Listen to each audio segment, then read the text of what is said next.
আসসালামু আলাইকুম। আজকে জানাবো আপনাদের জন্ম নিবন্ধন সংশোধন করতে কি কি লাগে এবং বয়স সংশোধন করতে কি কি লাগে।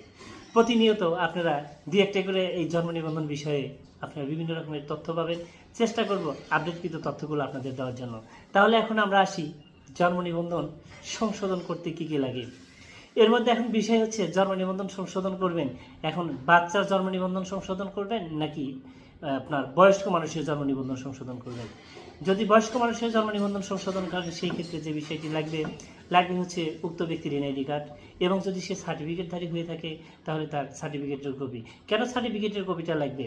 ওই জন্ম নিবন্ধনটি সংশোধন করতে হলে সেই সংশোধনটা যেন যথাযথ হয়, যার জন্য সার্টিফিকেটটা প্রয়োজন। এখন আসি আমরা যে যদি চান আপনি বাচ্চার জন্ম নিবন্ধন সংশোধন করবেন, এই বাচ্চার জন্ম নিবন্ধন সংশোধন করতে হলে আপনাকে আগে দেখতে হবে বাচ্চার জন্ম নিবন্ধনটি বাবা মার নাম্বার দিয়ে ম্যাপিং করা কিনা। যদি বাবা মার নাম্বার দিয়ে ম্যাপিং করা থাকে তাহলে আপনাকে অবশ্যই মা বাবার জন্ম নিবন্ধন ঠিক করতে হবে, কারণ মা বাবার তথ্যটি অ্যাটাচড হয়ে যায়, অর্থাৎ ম্যাপিং হয়ে যায় অটোমেটিক বাচ্চার জন্ম নিবন্ধনের ক্ষেত্রে। আমরা এখন আসি জন্ম নিবন্ধনের সাল সংশোধন করতে কি কি প্রয়োজন হয়। আমাদের জন্ম নিবন্ধনের সাল সংশোধন করতে যে বিষয়গুলো লাগবে তা আমি এই ছোটো ভাইয়ের কাছ থেকে একটু জানার চেষ্টা করি। আচ্ছা, আমাদের জন্ম নিবন্ধনের সাল সংশোধন করতে কি কি লাগে, তুমি দুটো ডকুমেন্টের জাস্ট নাম বলো।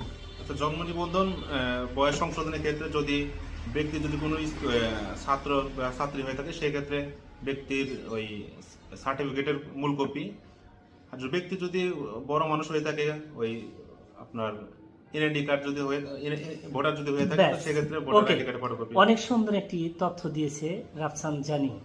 সেটা কি তথ্য দিয়েছে যে আপনি যদি জন্ম নিবন্ধনের জন্মসাল সংশোধন করতে চান তাহলে আপনার যে বিষয়টি প্রয়োজন, আপনি যদি এনআইডি কার্ড থেকে থাকে তাহলে আপনি এনআইডি দিয়ে আপনি বয়স সংশোধন করতে পারবেন।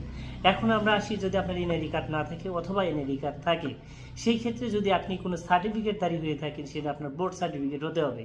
যদি আপনার বোর্ড সার্টিফিকেট সেটা PHC, GSC, SSC, inter, honours, masters যে ধরনের সার্টিফিকেট হোক সেটা অ্যাটাচ করে দিয়ে আপনি জন্মসাল সংশোধন করতে পারবেন। তো আপনারা সবাই এই রকম বিভিন্ন রকমের এই ভিডিওগুলো বিভিন্ন তথ্য পাওয়ার জন্য যদি এই ভিডিওটি ভালো লাগে তাহলে বেশি বেশি শেয়ার, কমেন্ট এবং লাইক করবেন। আপনাদের কমেন্টের ভিত্তিতেই আমরা চেষ্টা করব পরবর্তীতে ভিডিওটা কোন টপিকের উপরে বানাবো। তো সবাই ভালো থাকবেন, সুস্থ থাকবেন, এই প্রত্যাশায় বিদায় নিচ্ছি। আল্লাহ হাফেজ।